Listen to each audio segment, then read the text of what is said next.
I gripped the steering wheel, my knuckles white as the shadowy figure appeared in my mirrors once again. The old, rusted car seemed to flicker in and out of existence, its headlights piercing through the darkness like eyes watching my every move. Panic surged through me as I pressed the accelerator, trying to outrun the impossible. But no matter how fast I drove, the car remained in my mirrors, haunting me.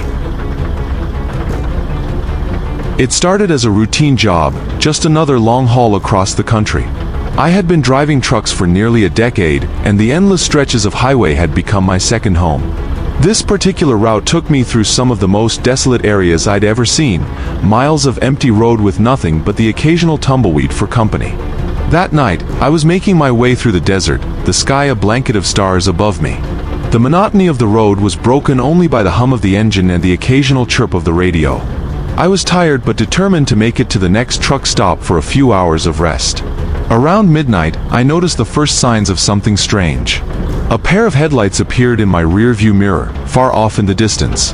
At first, I thought nothing of it, another traveler on this lonely road.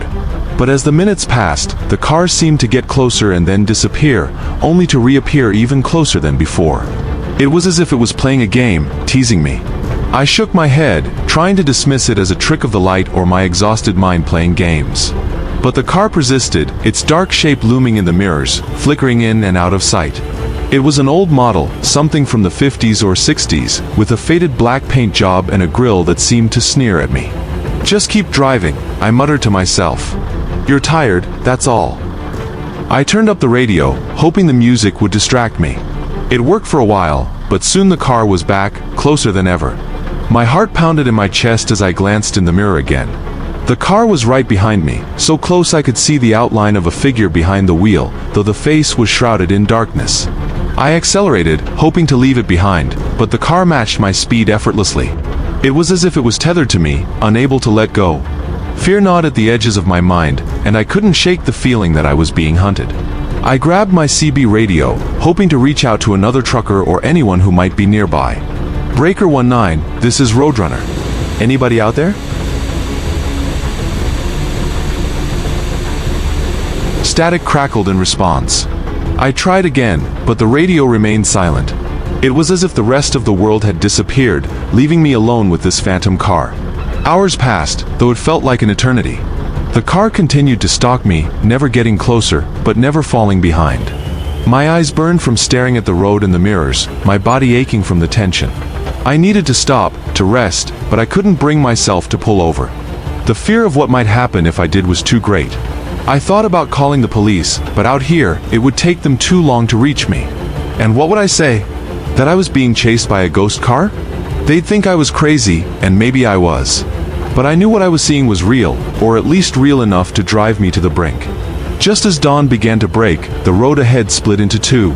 A sign indicated that one path led to a small town, while the other continued into the desert. Desperation clouded my judgment, and I took the turn towards the town, hoping that the presence of other people would make the car disappear.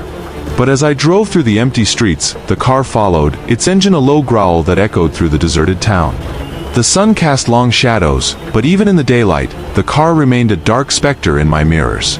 I reached the town center, a small square with a few shops and a diner.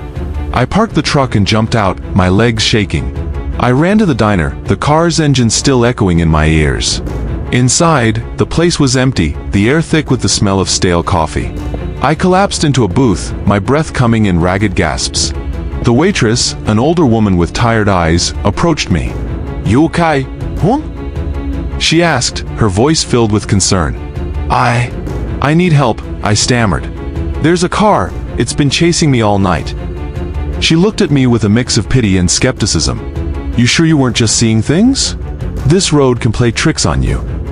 Before I could respond, the growl of the car's engine grew louder, and I looked out the window. There it was, parked across the street, its driver still hidden in shadows. "It's real," I whispered.